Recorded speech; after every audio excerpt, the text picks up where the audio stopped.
ठीक है। तो अब हमने ना स्टार्ट करना है वेव ऑप्टिक्स। ठीक है, तो बोर्ड्स के परव्यू में चलेंगे। ठीक है, कि हार्डली 15-20 मिनट्स लगे और वेव ऑप्टिक्स से कौन से इंपॉर्टेंट क्वेश्चन आते हैं, कौन से टॉपिक्स आते हैं, सारे पढ़ लें।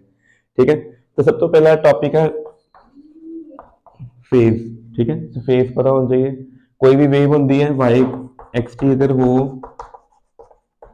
ए sine omega T plus five, ये जो ओमेगा टी प्लस फाइव होता है क्या होता है, फेज होता है। ठीक है, तो एक सोर्स ऑफ लाइट है, यहां से बड़ी सारी वेव निकल रही हैं। ये सारी वेव हैं, क्रेस्ट और ट्रफ शो कर रहे हैं। ठीक है, इन सारी वेव्स के किसी भी पॉइंट टाइम टी पे, यहां पे अगर सभी के फेज क्या हो, सेम हो, तो ये सारे पॉइंट्स को इकट्ठे कर लो, एक कंटिन्यू सरफेस बनती है।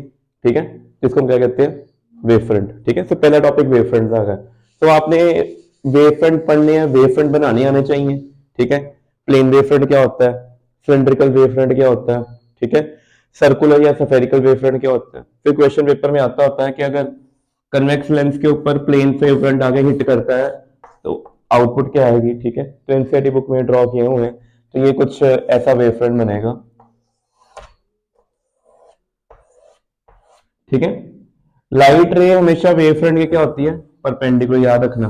देखो सारे 90 बन रहे हैं ना, और यहां से इसने एक पॉइंट पे मीट करना, जो पॉइंट कौन होता है, फोकस होता है। ठीक है, so it is for convex lens. ऐसे ही मेरे पास अगला क्वेश्चन आएगा कि कनकेव मिरर के ऊपर प्लेन वेव फ्रंट हिट करेगा तो क्या होगा। प्लेन वेव फ्रंट आया।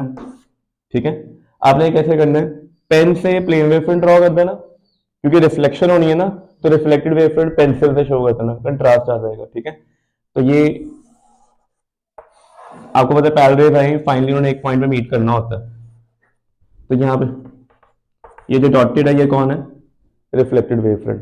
तो वेव फ्रंट के ऊपर पहले ये क्वेश्चन है जो आपने करने हैं। ठीक है, वेव फ्रंट के बाद अगला टॉपिक हाइगन प्रिंसिपल आता है। मेन प्रॉब्लम हाइगन प्रिंसिपल होती है, डायग्राम सबसे इंपॉर्टेंट। ठीक है, तो अगर आपने रिफ्लेक्शन,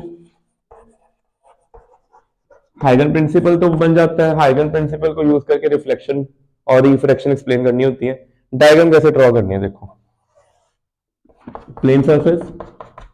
ठीक है,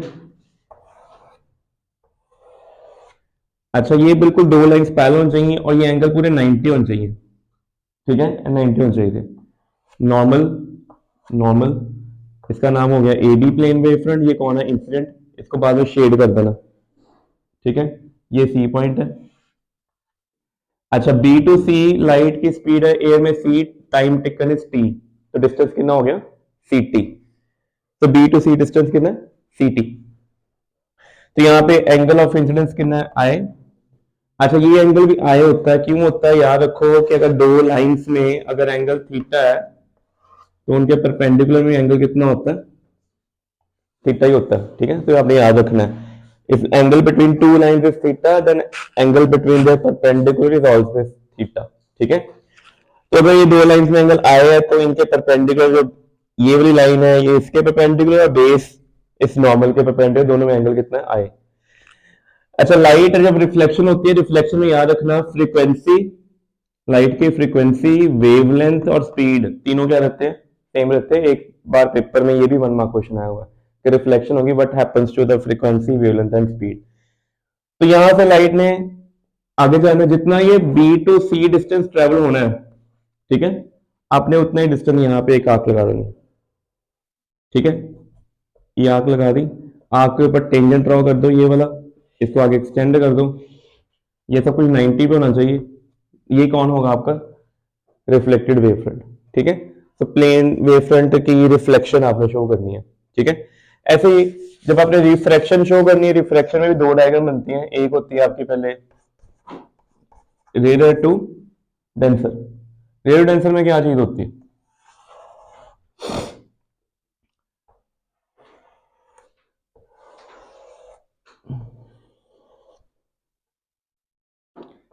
when light travel from rare to denser, speed क्या होती है उसकी, डिक्रीज होती है। यहाँ पे v1 है, यहाँ पे क्या है, v2, और आपको होता है v1 is more than v2, means A B to C जाने में अगर टाइम t लगा, डिस्टेंस ट्रेवल v1t।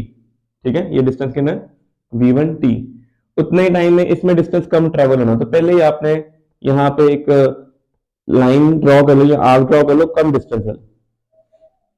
ठीक है, ये जो आर्क ड्रॉ किया आपने इससे क्या होना चाहिए, कम होना चाहिए। इसके ऊपर क्या ड्रॉ कर दो, टेंजेंट स्केल से जहां पे टच किया वहां पे आपने कुछ यहाँ पे बेंडिंग शो कर दो, ये 90 होना चाहिए। याद रखना कोई भी डायग्राम ड्रॉ करो चेक कर लो ये दोनों एंगल 90 बन रहे हैं कि नहीं बन रहे। अगर 90 होंगे तो डायग्राम करेक्ट होगी, अगर 90 नहीं होगी तो डायग्राम करेक्ट नहीं होती। ठीक है, हाइगन प्रिंसिपल ने स्पेशली बोला हुआ है tangent to the arc using हाइगन प्रिंसिपल। टेंजेंट हमेशा आर्क के क्या होता है, 90 डिग्री पे परपेंडिकुलर पे। ठीक है, और ये दोनों डिस्टेंस नियरली इक्वल ना हो, ये थोड़ा उससे कम ही हो। ठीक है, अगर ये इस डायग्राम में इक्वल लग रहा है तो ये जो प्लेन फिगर है इसको और इंक्लाइन कर दो। ठीक है, ये मैंने ऐसे बनाया, आप ऐसे बना के ऐसे बेंड करवा दो तब भी बन जाएगा। ठीक है, फिर दूसरा केस कौन सा इसका, डेंसर टू रेयर। इसको इंक्लाइन नहीं करना क्योंकि हमने इसकी हाँ अवे टू द लाइट बनानी है। अब ये डिस्टेंस जो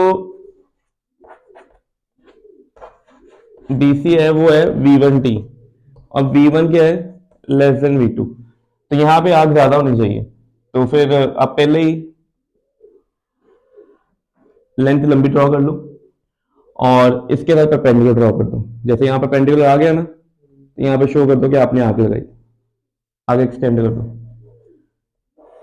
अगर डायग्राम की प्रैक्टिस हो जाएगी तो स्केल पेंसिल की भी जरूरत नहीं पड़ती। ठीक है, पेंसिल डायग्राम फ्री हैंड से बना लेते हो। ठीक है, तो ये थे आपने जो डायग्राम, मेन गलती डायग्राम की होती है, थ्योरी साइड लिख देते हैं। रिफ्लेक्शन में I equal to are prove करना है और स्नेल्स लॉ प्रूव करना है रिफ्रैक्शन में। ठीक है, तो ये कोई बहुत बड़ी चीज नहीं है, बड़ा सिंपल सा टॉपिक ही है, ये आपने कर लेना। अच्छा, इसके बाद अगला टॉपिक हमारे पास है ना सुपरपोजिशन आता है। 3 मार्क क्वेश्चन तो इसके ऊपर ही आ जाना, हाइगन से ऊपर। ठीक है, हाइगन प्रिंसिपल अगर 5 मार्क क्वेश्चन आया तो 2 मार्क में आता है स्टेट हाइगन प्रिंसिपल और 3 मार्क में आता है। बड़े रेयर चांस है क्वेश्चन 5 नंबर का है, ये 3 नंबर का रहता होता है ये। ठीक है, सुपरपोजिशन जब दो वेव्स एक ही जगह मीट कर जाएंगी which result in new progressive wave. ध्यान रखना अगर पेपर में एमसीक्यू आता है ना, ये प्रोग्रेसिव वेव है आगे जा रही है, ये दूसरी प्रोग्रेसिव वेव है ये भी आगे जा रही है, दो प्रोग्रेसिव वेव जो सेम डायरेक्शन में जाती हैं उन सुपरपोजिशन होती है तो क्या होती है, न्यू प्रोग्रेसिव वेव। ठीक है, अच्छा अगर इसका एम्पलीट्यूड ए है, इसका एम्पलीट्यूड कितना है बी, तो जो नई वेव मिलेगी उसका एम्पलीट्यूड अगर आर है तो वो आर एम्पलीट्यूड किसके इक्वल होता है, वो फॉर्मूला याद रखना है A square plus B square plus A B cos phi. अब फाई क्या चीज है वो देखें, इसका डिस्प्लेसमेंट y इक्वल टू क्या है, ए साइन ओमेगा टी, इसका क्या है y2 B sine omega T plus phi. ठीक है, कंडीशन याद रखना जो हमारे सिलेबस में यंग डबल स्लिट एक्सपेरिमेंट है वो इसी के ऊपर चलता है। उसकी कंडीशन क्या होती है, मोनोक्रोमेटिक सोर्स हो मतलब ओमेगा दोनों लगे हुए सेम, याद रखना मोनोक्रोमेटिक सेम फ्रीक्वेंसी और दोनों में जो फेज डिफरेंस है देखो ओमेगा टी या omega T plus five, phase difference कितना है फाइव, और क्यों होना चाहिए कांस्टेंट ऑफ टाइम। याद रखना असर्शन रीजन एमसीक्यू क्वेश्चन आ जाता होता है कि कंडीशन या सस्टेन इंटरफेरेंस पैटर्न या ड्यूरिंग डबल स्लिट एक्सपेरिमेंट जब भी आपने करना है मेजर कंडीशन या अजम्पशंस क्या चूज करनी है, monochromatic source constant phase difference. ठीक है, ए फॉर्मूला अगर रिजल्टेंट एम्पलीट्यूड का तो इन दोनों को मिक्स करके जो y मिलेगा ये होगा, ये आर का वैल्यू ये है। ठीक है, अच्छा इसके बड़े सारे फॉर्मूले बन जाते हैं। अगर मैक्सिमम एम्पलीट्यूड चाहिए तो वो कब क्या होता है ए प्लस बी, अगर मिनिमम चाहिए तो एम्पलीट्यूड कितना होता है ए माइनस बी। ए माइनस बी के साथ हमेशा क्या लगाना है, मॉड। मॉड क्यों लगाना है, इधर ई इज ग्रेटर और बी इज ग्रेटर, यहाँ ई बड़ा है यहाँ दूसरा कौन बड़ा है बी बड़ा। ठीक है, ए या बी दोनों में से एक बड़ा, अगर ए बड़ा होगा तो आंसर ए माइनस बी आएगा, अगर बी बड़ा होगा तो आंसर बी माइनस सी आना। ठीक है, तो ये आपने याद रखना है इसको सुपरपोजिशन। फिर क्वेश्चन देखो, इसको बोलते हैं कंस्ट्रक्टिव सुपरपोजिशन, इसको बोलना है डिस्ट्रक्टिव। कंडीशंस 1 मार्क की कंडीशंस, कंडीशन इसमें क्या है कि cos फाई क्या हो 1, इसमें cos फाई क्या हो -1। ठीक है, अब कुछ कंडीशन आपने लर्न कर लो, देखो जब साइन जीरो होता है ना, साइन थीटा जीरो हो तो थीटा होता है एन पाई, ये लर्न कर लो। ऐसे जब कॉस थीटा जीरो हो तो थीटा होता है 2n-1 पाई बाय 2। ये कंडीशन है जो आपको लर्न करनी है, ठीक है, ये भूल नहीं सकते हम। और अगर कॉस थीटा आपके पास 1 है तो थीटा होता है 2n पाई, और अगर ये -1 है तो थीटा होता है 2n-1 पाई। तो यहाँ पे देखो ये 1 और -1 वाली ये दो कंडीशन है, तो याद रखना है फेज डिफरेंस अगर इवन मल्टीपल ऑफ पाई है तो मैक्सिमम जिसको कंस्ट्रक्टिव बोलेंगे, अगर फेज डिफरेंस जो है 2n-1 पाई है तो मिनिमम डिस्ट्रक्टिव इंटरफेरेंस बोलेंगे, ठीक है, या डिस्ट्रक्टिव सुपरपोजिशन बोलोगे, ठीक है। तो ये फॉर्मूले हो गए। अच्छा एक और चीज यहाँ पे, ये आ गया आंसर। अगर ए और बी मान लो इक्वल है देन रिजल्ट क्या आएगा, resultant A square B square A square plus A square plus 2a² cos theta, ये बन जाएगा। सिंप्लीफाई करके √2a बाहर आ जाना, अंदर आ जाना, 1 plus cos theta. 1 plus cos theta का जो फॉर्मूला होता है 2 cos square theta by 2। Finally ये आ गया ऐसे 2 कॉस स्क्वायर थीटा बाय 2। तो बड़ी बार पेपर में क्वेश्चन है आइडेंटिकल सोर्सेज आ जाते हैं, यहाँ पे फाइव लिखो, ठीक है। तो ये रिजल्ट भी याद रखना, अगर सोर्सेज दोनों आइडेंटिकल हो तो रिजल्टेंट एम्पलीट्यूड डायरेक्ट ऐसे निकलना, ठीक है। अच्छा इसके बाद हमारा पेपर में क्वेश्चन आता होता है इंटेंसिटी के ऊपर। इंटेंसिटी के ऊपर 1 मार्क एमसीक्यू बन जाता है, how intensity depend upon the amplitude of the wave. पता है इंटेंसिटी और एम्पलीट्यूड ऑफ वेव में रिलेशन क्या होता है, तो वो तो फॉर्मूला है ना, एम्पलीट्यूड की कितनी पावर 2। याद रखना पेपर में एन लिखा जाएगा, वो कहेंगे what is the value of N, 1 2 3 4, ठीक है। तो अगर सिंप्लीफाई करिए ना कि total resultant density is I1 plus I2 plus 2 √I1 √I2 cos five. फॉर्मूले देखो कोई नहीं भूलने, ठीक है, फॉर्मूले सारे लर्न करने, मैंने शॉर्ट फॉर्मूले सारे लिखना, जो मैं लिखवा रहे फॉर्मूले लिखवा रहे, फॉर्मूला कोई नहीं भूलना, ठीक है। So I equal to I1 plus I2 plus 2 √I1 √I2 cos five. Maximum intensity same result है, बस इसमें मैक्सिमम ये आ जाना ऐसे। क्या इसको किसी फॉर्मूले में लिख सकते हैं इस चीज को, इस एक्सप्रेशन को कोई formula, I1 plus I2 whole square √I1 plus √I2 whole square, तो मैक्सिमम इंटेंसिटी आएगी √I1 plus √I2 whole square. बड़ी बार पेपर क्वेश्चन आया होगा, अगर मिनिमम आ रहा है तो मिडल में क्या आ जाना, माइनस साइन आ जाना, ठीक है। पेपर क्वेश्चन के अंदर मैक्सिमम टू मिनिमम की रेशियो 4:9 है, कितनी है 4:, find the ratio of the individual intensity I1 is to I2, ठीक है। 4:9 लिखोगे, स्क्वायर रूट लोगे, ठीक है, फिर क्रॉस मल्टीप्लाई करके I1/2 निकाल। बड़ी बार पेपर में क्वेश्चन आया हुआ 3 नंबर का, बहुत बार लिख लो, very important question of this formula, ratio of the intensity, ठीक है। फिर और क्वेश्चन कौन सा आता है, जो रिजल्टेंट डेंसिटी है वो आर स्क्वायर के प्रोपोर्शनल होगी ना। I1 इंटेंसिटी तो पता लग गया आपको, ए स्क्वायर है, I2 बी स्क्वायर है। अगर ए और बी इक्वल थे स्मॉल ए के, तो ए कितना सी 2a cos 5/2। अगर रिजल्टेंट डेंसिटी देखेंगे कि आ जाएगी 4a² cos स्क्वायर 5/2, तो ए स्क्वायर की जगह सी आई लिख देने का। अगर तीनों सोर्सेज की इंटेंसिटी सेम है, उसको आई बोल दिया, आई नॉट, ठीक है, बड़ा जरूरी फॉर्मूला वाला, ठीक है। अगर दो सोर्स की कॉपी लिख लो आइडेंटिकल है, पहला एम्पलीट्यूड ए है, दूसरे का भी कितना है ए, रिजल्टेंट कितना होता है मैक्सिमम 2a, ठीक है। अगर दो सोर्सेज का एम्पलीट्यूड कितना है ए, दूसरे का भी कितना है ए, तो रिजल्टेंट मैक्सिमम कितना होगा 2a, तो मिनिमम कितना होगा 0। ऐसा ही अगर इंटेंसिटी देखेंगे, पहले सोर्स की इंटेंसिटी कितनी है I0, दूसरे की भी कितनी है I0, तो रिजल्टेंट डेंसिटी कितनी आएगी मैक्सिमम 4I0। अच्छा, अगर cos स्क्वायर 5/2 फाइव की कुछ भी वैल्यू की सॉल्व करके आप निकाल लोगे, ठीक है। तो ये फॉर्मूला बड़ा इंपॉर्टेंट है, बड़ी बार पेपर में है, वो इसको ऐसे भी लिख सकते हो I maximum,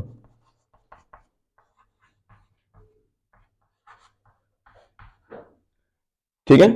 so if two waves are superimposing on each other, दो वेव सुपर इम्पोज करती है, ठीक है, मैक्सिमम डेंसिटी कितनी होती है 4I0। अगर दो वेव सुपर इम्पोज करती है मैक्सिमम रिजल्टेंट कितना होता है डबल, ठीक है। आइडेंटिकल वाला केस बड़ी बार पेपर में आता है, ठीक है। तो याद रखना है हुन ए फॉर्मूला जो तो भी अप्लाई करना है, हमेशा क्या गिवन होना चाहिए, फेज डिफरेंस क्या होना चाहिए। बट कई बार पेपर में फेज डिफरेंस नहीं होता, लिखो if phase difference is not given then what to do,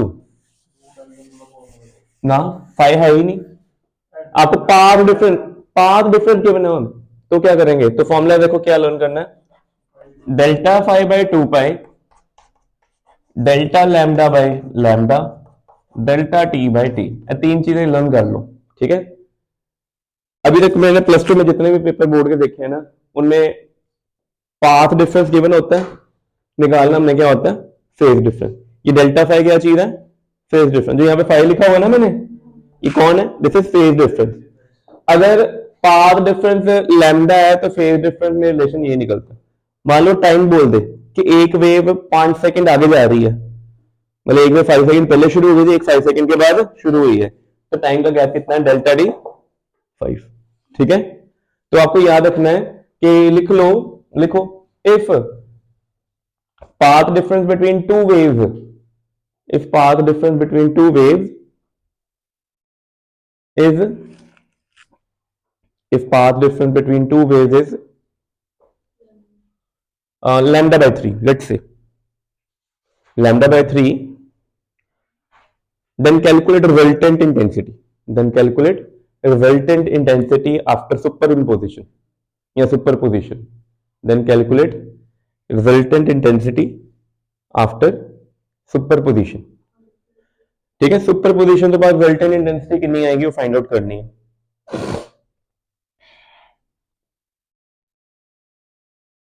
देखो गिवन की है path difference mean delta lambda, delta lambda मतलब लैम्डा वेव लेंथ होती है ना, length travelled by wave, delta lambda कितना है लैम्डा बाय 3, तो डेल्टा 5/2 पाई कितना हो गया लैम्डा बाय 3 अपॉन लैम्डा कितना हो गया 1/3 इंटू 2 पाई, तो 2 पाई/3 आ गया फेज डिफरेंस। इंप्लाइज जो फेज में डिफरेंस है वो है 2 पाई/3, 2 पाई/3 कितना होता है 120 डिग्री। क्या निकालना है रिजल्टेंट डेंसिटी, क्या आंसर है 4I0 cos स्क्वायर 5/2, 5 क्या चीज होती थी फेज डिफरेंस, वो कितना है 120, तो यहाँ पे cos स्क्वायर 60, बताओ cos 60 कितना होता है। एमसीक्यू क्वेश्चन देखो सिंपल आ गया, बहुत बढ़िया ना क्वेश्चन। यही क्वेश्चन 3 मार्क का बना देंगे, कहेंगे calculate the ratio of intensity if path difference है लैम्डा 3/3 एंड लैम्डा/4। पहला लैम्डा/3 पुट करके आंसर निकाल लो, फिर लैम्डा/4 लैम्डा/6 लिखा होएगा, कुछ भी लिख देंगे, ठीक है। समझ लगी है ना। सो इधर क्वेश्चन है अगर पाथ डिफरेंस हो, अगर टाइम डिफरेंस है, लिखो if two waves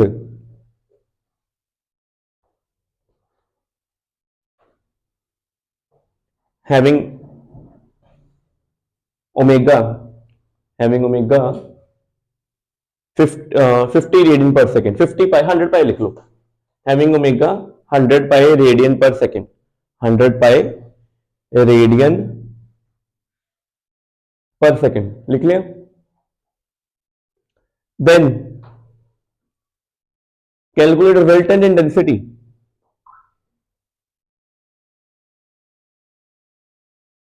calculate resultant intensity if time gap between two waves, if time gap between two waves is 1/200 second, is 1/200 second, 1/200 second बोले हो तो मिली सेकेंड में बोल दे पेपर में, 1/200 सेकेंड लिख दिया।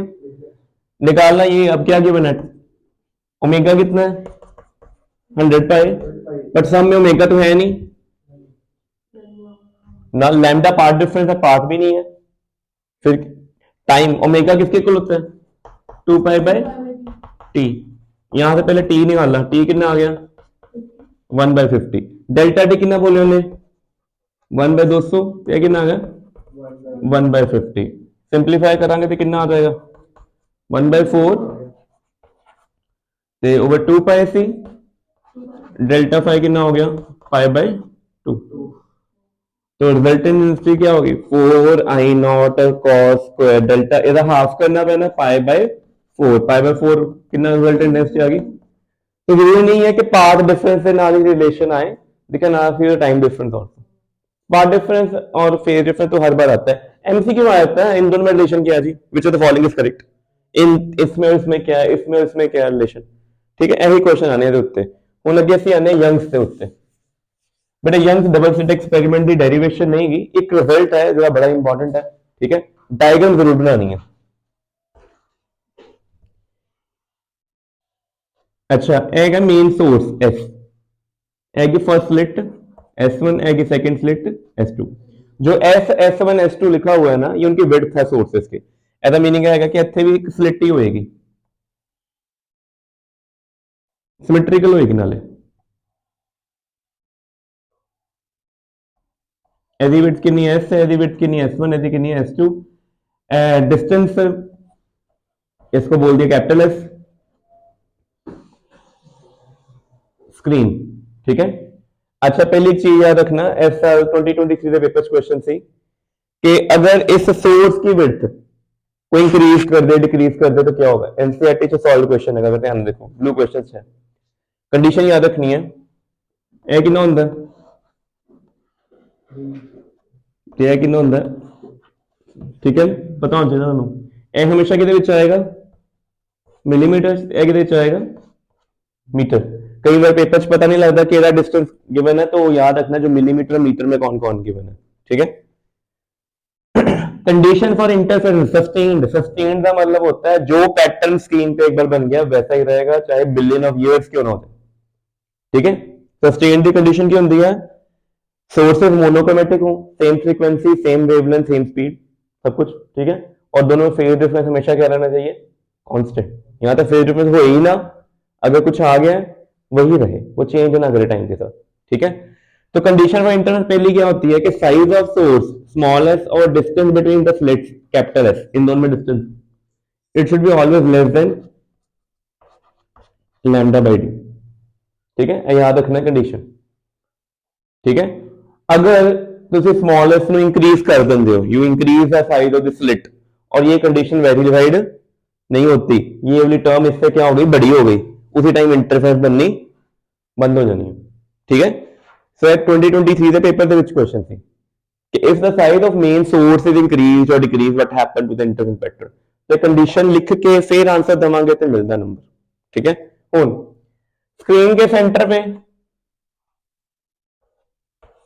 ये दोनों पार्ट सेम है कि डिफरेंट है, सेम है। ठीक है, पार्ट डिफरेंस 0। अगर डेल्टा लैम्डा कंडीशन देखो यही पढ़ी ना पर delta phi by 2 pi delta lambda by lambda, delta lambda 0 तो पार्ट डिफरेंस कितना हो गया 0, फेज डिफरेंस भी कितना हो गया 0, और नाल की होएगा मैक्सिमम मिलेगा। सेंटर पे हमेशा क्या मिलता है मैक्सिमम। अच्छा मोनोक्रोमेटिक की गल करें सिंगल कलर की, मैं डबल कलर का भी दसांगा रिजल्ट। सेंटर तो कोई वाई एन डिस्टेंस है बेटे, फॉर्मूला लर्न करना है वाला, बड़ी बार पेपर से आता क्वेश्चन।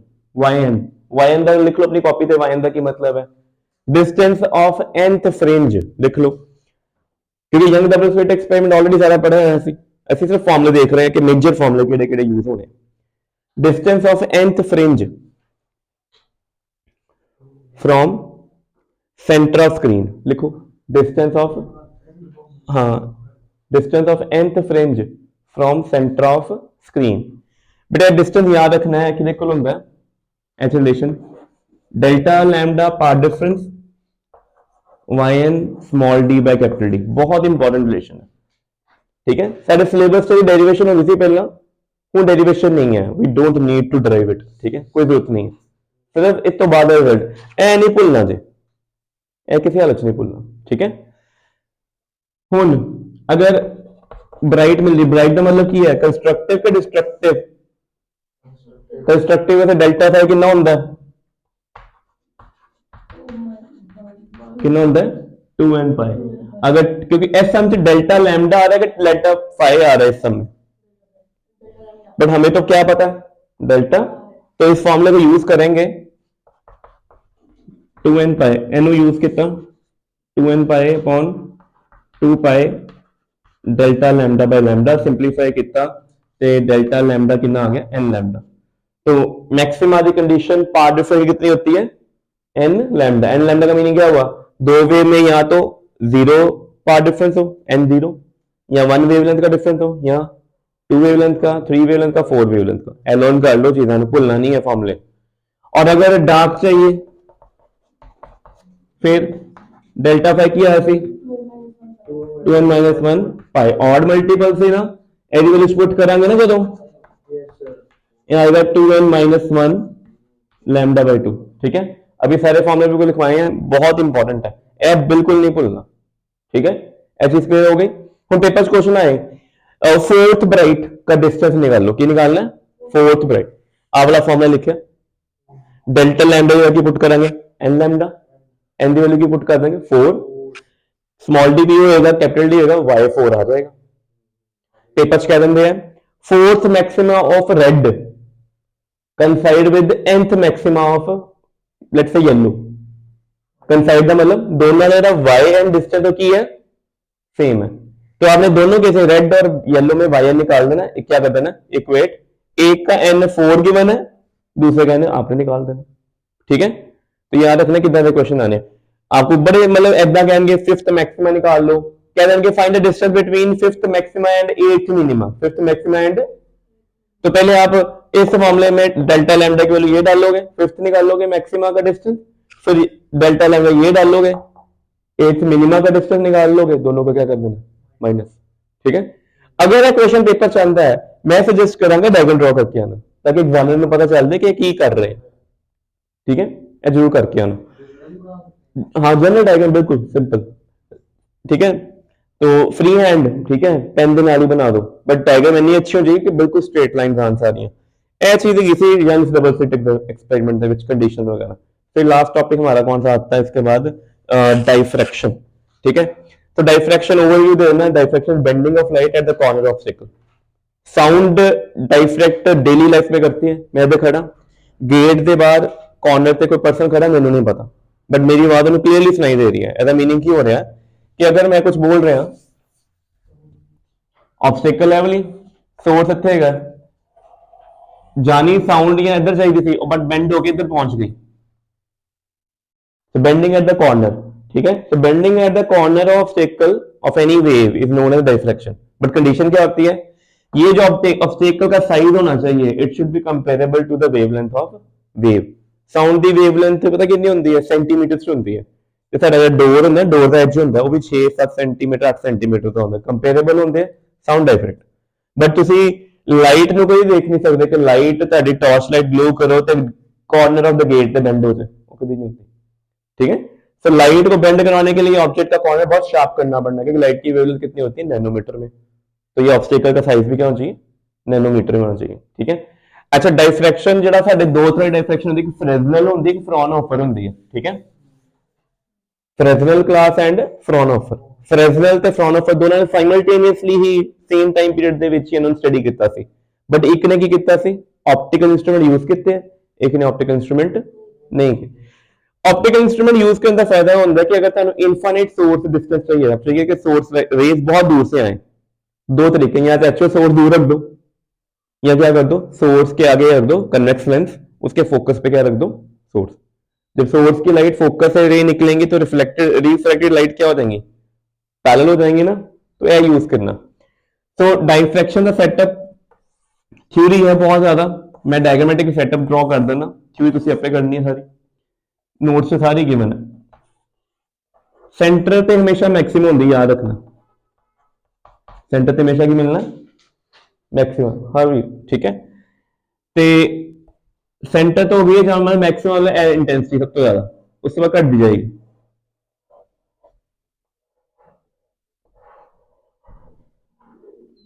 ठीक है, याद रखना सेंटर पे मैक्सिमा, उसके बाद फिर मिनिमा, फिर मैक्सिमा, मिनिमा, मैक्सिमा में चलता रहता है, but intensity keep on decreasing. Young's में ऐसा नहीं होता, यंग्स में थ्योरी वाला क्वेश्चन 2 मार्क का होता है, show that young double slit experiment energy is conserved, 2 mark theory question, ठीक है।